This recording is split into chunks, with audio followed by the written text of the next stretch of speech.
cái đi được hả cứ vô để làm mình tình hình nào đó thì phong này bắt tay video nó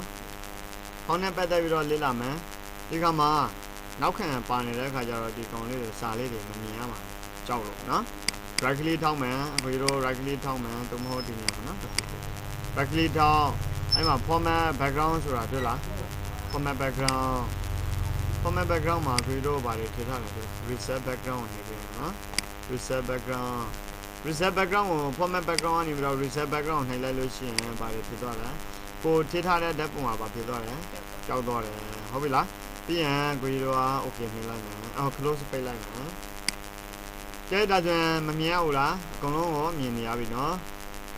nhớ đó thì slide show để lúc đấy mà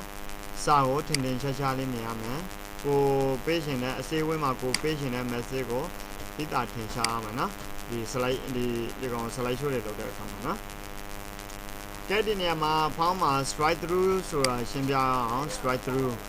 through rồi ốp mà rồi yên nó rồi thiên thiên chia tông thiênအခုကတော့ဘယ်လောက်ဖြစ်တော့လဲတဲ့အဲ့ကောင်လေးကိုဒီနေရာမှာဘယ်လိုလုပ်လဲဆိုတော့ဒီမှာ font တိုင်ရတော့ပေါက်ကိုဖွင့်ပေးရတယ်နော်ပုံမှန်အပြည့်ဆိုတော့ကိုကြီးကဒါကိုဒီတိုင်းပဲရေးထားပေးတာပေါ့နော်ဒီတိုင်းပဲထားပေးတာပေါ့ဟုတ်လားအဲ့ဒါအဲ့မှာ strike through ဆိုတဲ့အဓိပ္ပာယ်ကအဲ့မှာတစ်ချောင်းတက်လာဒီလိုမျိုးလုပ်ထားတာခုနကလေအဲ့မှာ font ကိုဝင်တယ် font ကိုဝင်ပြီးတော့ strike through လုပ်တယ်ဆိုတာဒီကောင်လေးနှိပ်လိုက်လို့ရှိရင် okay နဲ့ဒါဆိုရင် strike through လေးရတော့တယ်နော်နော်ဥပမာပေါ့ဇင်းနှုန်းတွေကတ်ထားတယ်အဲ့ဒီတစ်ထည်ကို1000မဟုတ်တော့9000ဝယ်ချင်တော့တယ်အဲ့လိုမျိုးတွေလုပ်တဲ့အခါမှာအသုံးပြုတယ် double strike through ဆိုတာ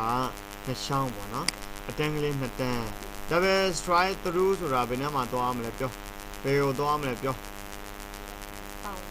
pound ဒီနေရာမှာဘောက်လေးရှိတယ်ဟုတ်လားဒီညာလေးကိုနှိပ်လိုက်အဲ့မှာ double strike through ဆိုတာကိုနှိပ်ချက်ထုတ်လိုက်လို့ရှိရင်ဒီကောင်တစ်ခုကဒီအချောင်းလေးနှစ်ချောင်းပျောက်သွားတယ်ပေါ့နော်ကဲကိုကြီးတို့ဒီကောင်လေးကိုပြန်ထည့်မယ် double strike through ဆိုတဲ့ကောင်လေးကိုတော့ယူမယ်ဆိုတော့ဘယ်သွားမလဲညာလေးကိုဝင်နော်ဘာပေါ်လာလဲဖောင်းဒိုင်ယာလောဘောက်ပေါ်လာတယ်ဘာပေါ်လာလဲဖောင်းဒိုင်ယာလောဘောက်ဒီကောင်လေးကိုဒိုင်ယာလောဘောက်လို့ခေါ်တယ်နော်ဘာပြောလဲဖောင်းကနေထွက်လာတဲ့အတွက်ဖောင်းဒိုင်ယာလောဘောက်ဟုတ်ပြီလားဒါဒီနေရာမှာဘယ်ဟာကိုရွေးပေးရမလို့ဘယ်ဟာကိုရွေးပေးရမလို့ double strike through ကိုရွေးပေးပြီးရင်ဘာလို့ okay ဟုတ်လား okay နဲ့ကဲနောက်တစ်ခုတော့ရအောင် small caps ဘာလဲ small caps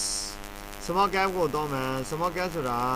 caps ဆိုတာ capital letter ပဲ capital letter မှာကိုတို့ဆိုပါတော့ဒီကောင်လေးကို small caps ယူထားမယ်ဆိုတော့ဖောင်း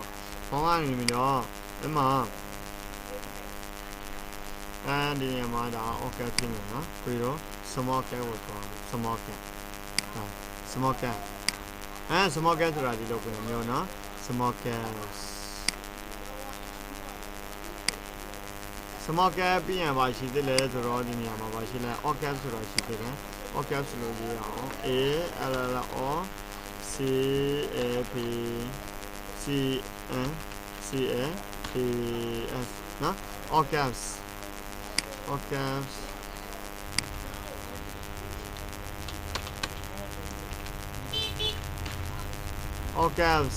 ဆိုတာ capital letter အကြီးကိုခေါ်တာ capital letter အကုန်လုံး all cap လို့ small cap ဆိုတာဒီကောင်လေးတွေ small cap နော် small caps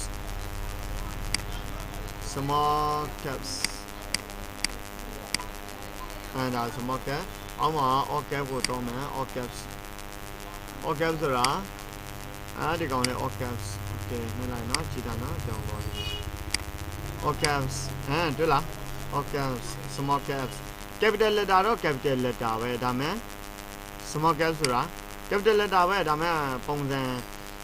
နည်းနည်းသေးသွားတာပေါ့ capital letter တော့ capital letter ပဲဒါမဲ့နည်းနည်းသေးသွားတာပေါ့နော် all caps ဆိုတာအကုန်လုံးပုံမှန်အတိုင်းပေါ့အကြီးပေါ့နော်ကဲဒါဆိုနောက်ထပ်တစ်ခုတော့ရအောင်ဗာလဲနောက်ထပ်တစ်ခုက bow ဗာလဲနောက်ထပ်တစ်ခုကဗာလဲ bow နော် bow ကိုဖြုံးလိုက်မယ်ရော bow ကိုဖြုံးလိုက်မယ်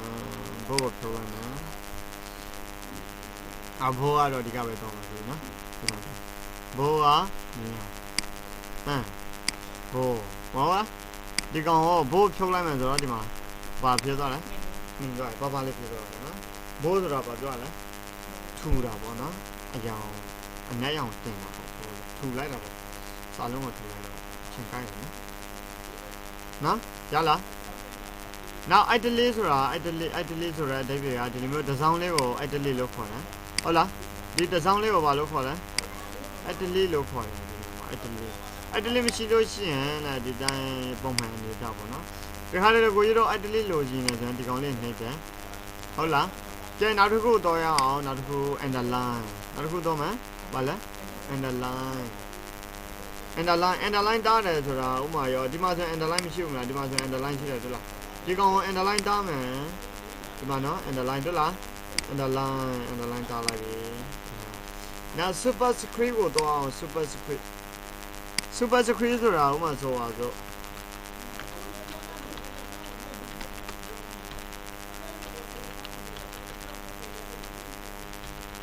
ကြော်ဟုတ်လားကြော်လို့မရဘူးဘယ်တော့ကြော်နှစ်ခါရေးလိုက်တော့ဗောနော်ကြော်2ပေါ့နော်ကြော်2ပေါ့နော်ဒါအဲ့2ဆိုတဲ့ကောင်လေးကိုဘယ်တော့2ဆိုတဲ့ကောင်လေးကိုဘယ်တော့ဒီဖောင်းတန်လောဘောက်ကိုတော့အောင်ဖောင်းတန်လောဘောက်ခေါ်လို့ရှိရင်ဘယ်မှာတော့ခေါ်လဲဒီကောင်လေးကိုနှိပ်လိုက်ဖောင်းတန်လောဘောက် box ပေါ့နော်ဖောင်းတန်လော box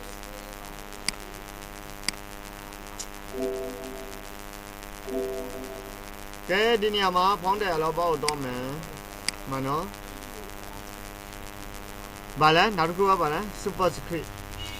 ဆိုတာအပေါ်ကနေပြီးတော့တစ်လေးထည့်တာပေါ့နော်အပေါ်တစ်လေးထည့်တာပေါ့ဒါတော့အခုဆိုရင်ကြီးနေတာပေါ့နော်ပုံမှန်အပြင်ဒါဆိုရင်ဒီကောင်လေးကိုတစ်လေးထည့်လာ okay နဲ့လို့ဒါဆိုရင်တစ်လေးမဖြစ်တော့ဘူးလားတစ်လေးမဖြစ်တော့ဘူးလားအဲ့ဒါကိုဘာလို့ခေါ်မလဲ superscript လို့ခေါ်မယ် superscript ကဲ subscript ဆိုတာဘာတော့ subscript ဆိုတာဆိုပါတော့ H2O H2O တဲ့ညတော့ပဲကိုကြီးတို့ငယ်တော့တင်ရတာဘလို့မျိုးတင်ရလဲ H2O 2ကအောင်းမှာမဟုတ်လားအဲ့ဒါကို subscript လို့ခေါ်တာနိုင်မှာfounder လောက်ပေါင်းလေးကိုနိုင်လိုက်မှာ founder လောက်ပေါင်းလေးပေါ်လာပြီဆိုတော့ subscript တွေ့လားဒါဆိုရင် okay ဟုတ်လား okay ဖောင်းကာလာလေးတွေလည်းဒီမှာရှင်းလို့ရတယ်တွေ့လားဖောင်းကာလာโอเค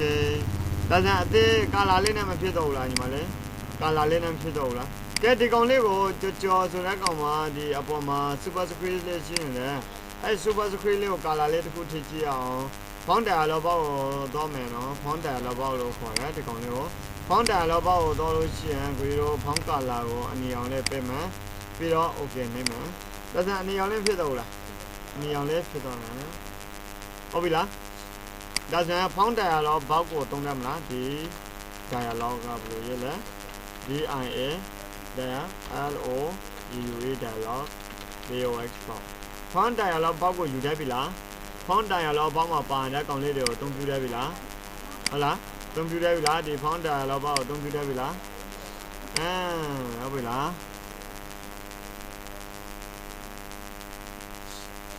နော်ဒါတော့တည်ရင်ကြည့်ပါ